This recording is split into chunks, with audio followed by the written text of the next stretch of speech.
আল্লাহ মশা কেন সৃষ্টি করেছেন? অনেকে আমাদের কাছে এই ধরনের প্রশ্ন করে থাকেন। এই মশার ব্যাপারে কিন্তু আল্লাহ তাআলা পবিত্র কোরআনুল কারীমের ভিতরে আয়াতও নাজিল করে দিয়েছেন। পবিত্র কোরআনুল কারীম খুলেন ১ নম্বর পারা ৪ নম্বর পৃষ্ঠা ৬-৭ নম্বর লাইন, সূরা বাকারার 26 নম্বর আয়াতে আল্লাহ তাআলা বলছেন, ইন্নাল্লাহা লা ইস্তাহি আন ইয়াদরিবা মাসালাম মা বাউদাতান ফামা ফাওকাহা।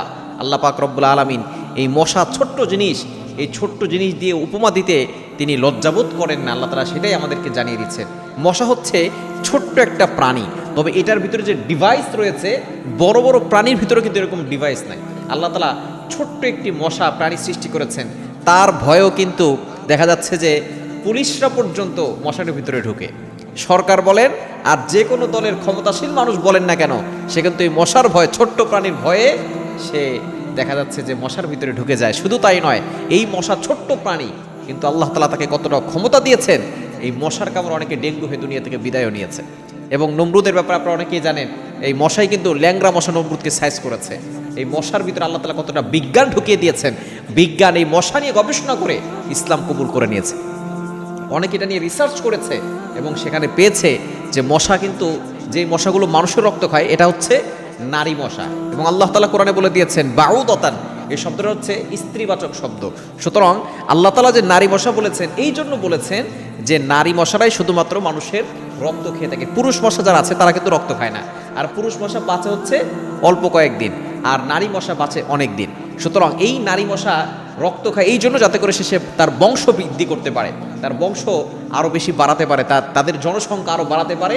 এই জন্য দেখা যাচ্ছে সে মানুষের রক্ত খায়। এটার ভিতরে প্রোটিন রয়েছে। এবং মশার ভিতরে আল্লাহ তাআলা কতটা বিজ্ঞান ঢুকিয়ে দিয়েছেন একটু চিন্তা করে দেখেন।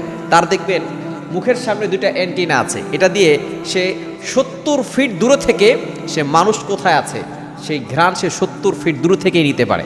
ছোট্ট মশা, কিন্তু তার বিজ্ঞানময় কতটা জিনিস আল্লাহ তাআলা তার ভিতরে ঢুকিয়ে দিয়েছেন। ৭০ ফিট দূরে থেকে সে বুঝতে পারে যে কোথায় মানুষ আছে। এবং সে শুধু এটা না, তার পিছনে একটা এক্সট্রা মেশিন আছে, সেটা সে বুঝতে পারে রাতের বেলা অন্ধকারে কোথায় সে রক্ত পাবে এবং কোথায় থেকে সে রক্ত খাবে, এবং তার রক্তটা বিষাক্ত কিনা সেটাও সে বুঝতে পারে। কারণ রক্তের ভিতরে যদি ভাইরাস থাকে তাহলে সেই রক্ত সে খায় না। রক্ত যদি নষ্ট হয়ে যায় সেই রক্ত সে খায় না। একেবারে বিশুদ্ধ রক্ত, ভালো রক্ত, সেটাই সে খেতে পছন্দ করে এবং সেটাই সে খায়। এবং তার কারণেই দেখা যাচ্ছে তার ভিতর থেকে প্রোটিন জন্ম নেয় এবং বাচ্চা জন্মগ্রহণ করে। শুধু তাই নয়, এই মশার ভিতরে আল্লাহ পাক রব্বুল আলামিন কত কিছু দিয়েছেন, এক্সট্রা মেশিন দিয়ে দিয়েছেন। এবং আমাদের চোখে কিন্তু দুইটা লেন্স আছে, কিন্তু মশার ২৯,০০০টা লেন্স আছে তার সামনের দিক দিয়ে। সে চতুর্দিক দিয়ে দেখতে পারে। বিজ্ঞান এটা নিয়ে গবেষণা করে তারপরে এই যে সিসি ক্যামেরা বানিয়েছে, একটার ভিতরে অনেকগুলো লেন্স থাকে, ক্যামেরা দেখছেন না আপনারা? এই যে মশাকে গবেষণা করেই এই ধরনের ক্যামেরা লেন্স তৈরি করা হয়েছে। সুতরাং যেটা দেখে অনেকেই মুসলমান হয়ে গেছে। আল্লাহ তাআলার ছোট্ট এই প্রাণী, তার ভিতরে কত কুদরত রয়েছে, আমরা এটা নিয়ে গবেষণা করি না। এই মশা নিয়ে গবেষণা করলেও দেখা যাচ্ছে আমাদের ঈমানটা আরও মজবুত হবে। এজন্য আল্লাহ যতগুলো প্রাণী আছে, প্রত্যেকটা প্রাণীর ভিতরে আমাদের শিক্ষণীয় বিষয় রয়েছে এবং প্রতিটা প্রাণী কিন্তু আমাদের জন্য কল্যাণকর।